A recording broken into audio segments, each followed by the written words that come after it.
Baik, Assalamualaikum warahmatullahi wabarakatuh. Perkenalkan, nama saya Muhammad Syafiq dari kelas 2B Keperawatan dengan NIM PO 72 2012 11759. Baik, untuk materi yang akan saya sampaikan yaitu gizi di usia sekolah dan remaja. Gizi anak usia sekolah. Anak usia prasekolah merupakan usia anak sedang mengalami proses pertumbuhan yang relatif pesat dan membutuhkan asupan gizi yang relatif besar. Untuk itu, pada usia ini nutrisi memiliki peranan penting bagi tumbuh kembang anak karena nutrisi didapatkan dari makanan yang mereka makan. Fitriani 2009. Anak usia prasekolah sedang mengalami proses tumbuh kembang dan digolongkan dalam konsumen fase. Santoso 2009. Masa prasekolah yaitu usia 3-5 tahun merupakan fase ketika anak mulai terlepas dari orang tuanya dan mulai berinteraksi dengan lingkungannya. Sayogo 2007 dalam Juliana 2010. Pada anak prasekolah ditemukan masalah kesulitan makan sebesar lebih dari 20%. Hal ini disebabkan karena anak sudah dapat memilih-milih makanan yang disukainya dan hanya mau makan makanan tertentu saja. Fitriani 2009. Tumbuh kembang anak usia sekolah. Pertumbuhan adalah perubahan dalam besar jumlah ukuran atau dimensi tingkat sel, organ, maupun individu yang bisa diukur dengan ukuran berat, gram, font, kilogram, ukuran panjang sentimeter dan meter, umur tulang dan keseimbangan metabolik. Adriana 2011. Perkembangan adalah bertambahnya kemampuan dalam struktur dan fungsi tubuh yang lebih kompleks dalam pola yang teratur dan dapat diramalkan sebagai hasil proses pematangan. Adriana 2011. Gizi anak usia sekolah yaitu pola makan anak usia sekolah.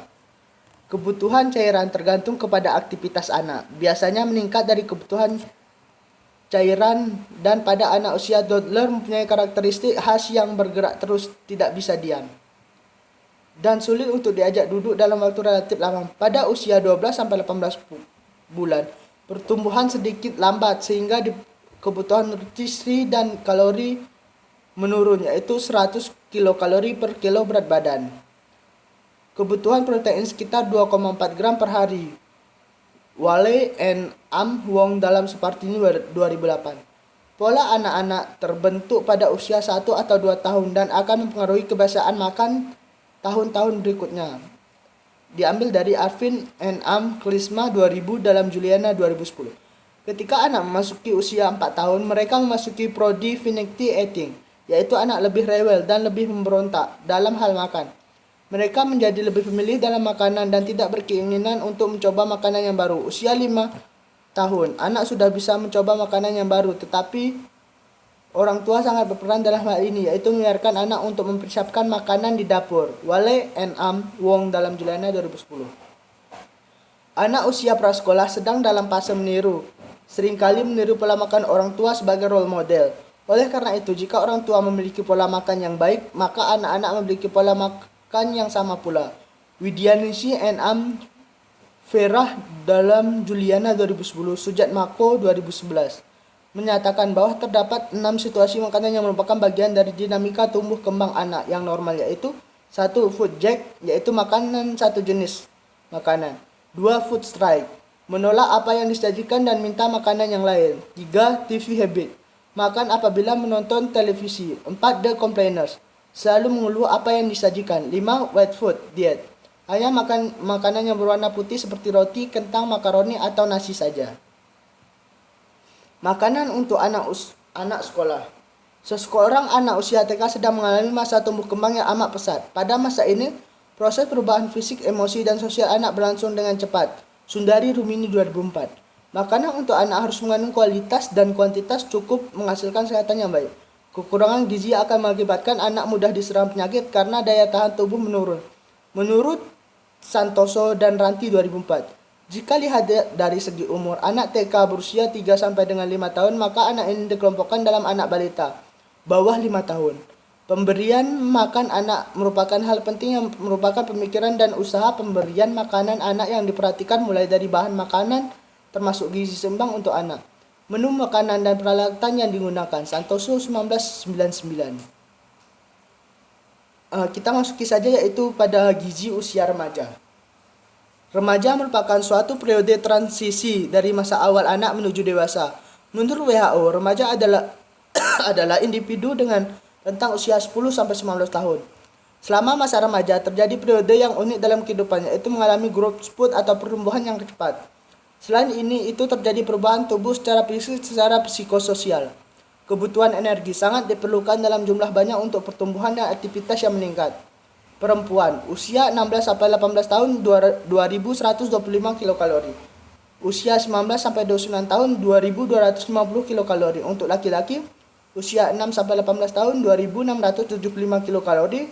Usia 19 sampai 29 tahun 2725 kilokalori. Karbohidrat dan serat. Kebutuhan akan karbohidrat merupakan 45-65% dari kebutuhan energi yang diperlukan remaja. Kebutuhan karbohidrat untuk remaja laki-laki adalah 368-375 gram per hari dan perempuan 252-309 gram per hari. Mensuplai glukosa yang cakep untuk otak tapi tidak mencakup untuk aktivitas sehari-hari. Selanjutnya harus berasal dari karbohidrat kompleks seperti serat dalam sayuran dan buah-buahan, selulosa dalam sereal dan brokoli. Serat disarankan 26 gram per hari untuk perempuan. Protein. Jika dilihat secara total, kebutuhan protein meningkat pada masa remaja. Hal ini disebabkan peningkatan massa tubuh tak berlemak, kebutuhan eritrosit dan hemoglobin, serta perubahan hormonal. Kebutuhan protein pada remaja 0,85 gram kilo per berat badan per hari atau sekitar 59 gram per hari untuk usia 16 sampai 18 tahun dan 56 gram per hari untuk usia 19 sampai 29 tahun. Lemak, kebutuhan akan lemak sebesar 25-35% dari total energi yang diperlukan remaja. Tidak boleh lebih dari 10% lemak jenuh, minyak kelapa, minyak goreng, mentega, dan kulit ayam. Vitamin, makronutrien yang harus diperhatikan pada remaja adalah vitamin A. Angka kecukupan gizi vitamin A adalah 100 kilo per hari untuk remaja perempuan dan dapat dipenuhi dengan mengkonsumsi 5-9 porsi buah dan sayur setiap hari. Selanjutnya itu vitamin B1, B2, B3 berfungsi untuk pelepasan energi dari karbohidrat. Vitamin B6, B12, B9 berfungsi untuk sintetis jaringan tubuh. Vitamin D berfungsi untuk membantu pertumbuhan tulang. Vitamin A, C, E berfungsi untuk pertumbuhan sel baru. Asam folat 400 kg hari berfungsi untuk mencegah neural tube defect. Mineral.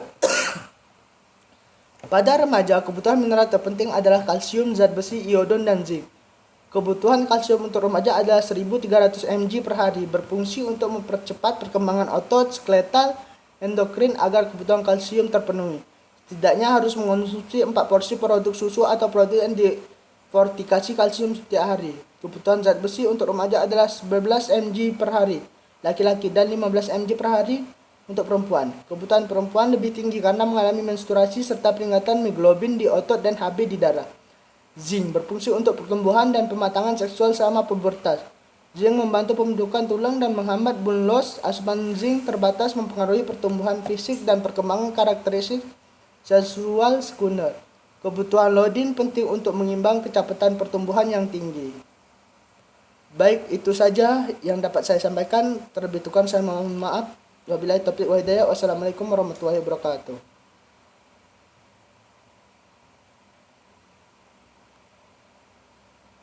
Tekan apa men? Aku tekan pause.